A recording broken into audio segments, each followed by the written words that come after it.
বাইরে গিয়ে আমরা রেজাল্ট করতে পারি না। এই জন্য আমরা এই যে আমাদের জেলা পরিষদ যে টুর্নামেন্টে স্যার, এখানে আমরা প্রত্যেকটা উপজেলায় ইয়ে করছি যে আমাদের নওগাঁ জেলার টিম গঠন করার লক্ষ্যে এই টুর্নামেন্টটা।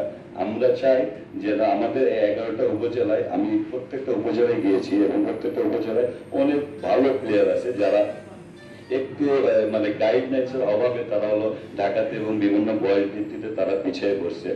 আমরা এই আসার পরে যারা ক্রীড়া সংস্থায় অ্যাডপ কমিটিতে আসার পরে আমরা ফুটবল এবং ক্রিকেটে এই বিভিন্ন বয়স ভিত্তিতে আমরা বিভাগীয় পর্যায়ে এবং ন্যাশনাল পর্যায়ে আমাদের ছেলেরা অংশগ্রহণ করতেছে।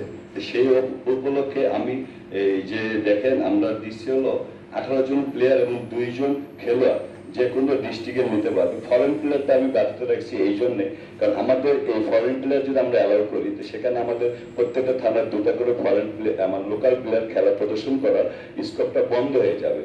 আমি চাচ্ছি আমাদের প্লেয়াররা যা খেলার সুযোগ পায় সেখান থেকে আমরা জেলা ক্রীড়া সংস্থার প্লেয়াররা বাছাই করে একটা সুসংগঠিত একটা জেলা টিম গঠন করে আমরা জেলা পর্যায়ে বিভিন্ন বিভাগীয় এবং আমাদের ন্যাশনাল যে ইভেন্টগুলো আছে সেগুলোতে আমি ভালো করতে পারবো। এই জন্য আমি আপনাদের কাছে সহায়তা চাই যে আমরা ফরেন প্লেয়ার ছাড়া এই টুর্নামেন্টটা আয়োজন করতে চাচ্ছি। এটা আপনারা আমার পক্ষে থেকে, বিশেষ করে আমি একজন ফুটবল প্লেয়ার, আমি আপনাদের কাছে অনুরোধ করবো যেন আপনারা এই ফরেন প্লেয়ার বাইরে খেলাধুলাতে একটু সাপোর্ট করেন আমাকে। আরেকটা জিনিস, আমি 25টা প্লেয়ার রেজিস্ট্রেশন দিয়েছি এই জন্য যে আপনার থানায় যে 18 জন প্লেয়ার হয়তো একটা ম্যাচ জিতছেন, পরের ম্যাচে যে প্লেয়ারটা খেলাতে পারবেন না, হয়তো ইনজুরি হয়েছে, যে কোনো কাজে হয়তো বাসায় না অসুস্থ, যে কোনো কারণে বাইরে যেতে পারে। এই জন্য আমরা যে ফুটবল ফেডারেশন এবং যে নিয়মে যারা 25 জন প্লেয়ার রেজিস্ট্রেশন করতে পারবেন, ওখান থেকে আপনি 18 জন প্লেয়ার খেলতে পারবেন।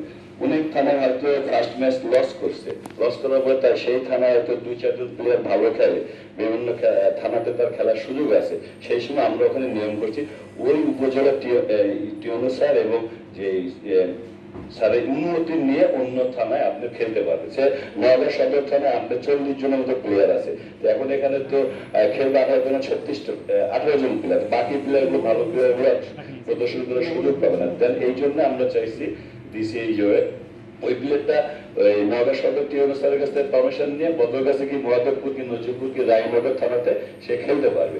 এটা হলো আমাদের মূল লক্ষ্য যে আমি পুরো নওগাঁ জেলার যে যতগুলো প্লেয়ার আছে তো সকল প্লেয়ার আমি খেলাটা আমি দেখে আমাদের নওগাঁ জেলার যেসব সিনিয়র প্লেয়াররা আছে তাদেরকে দিয়ে আমরা হলো নওগাঁ জেলার একটা পূর্ণাঙ্গ টিম আমরা বের করতে চাই। এটা হলো আমার সবচেয়ে বড় মূল উদ্দেশ্য।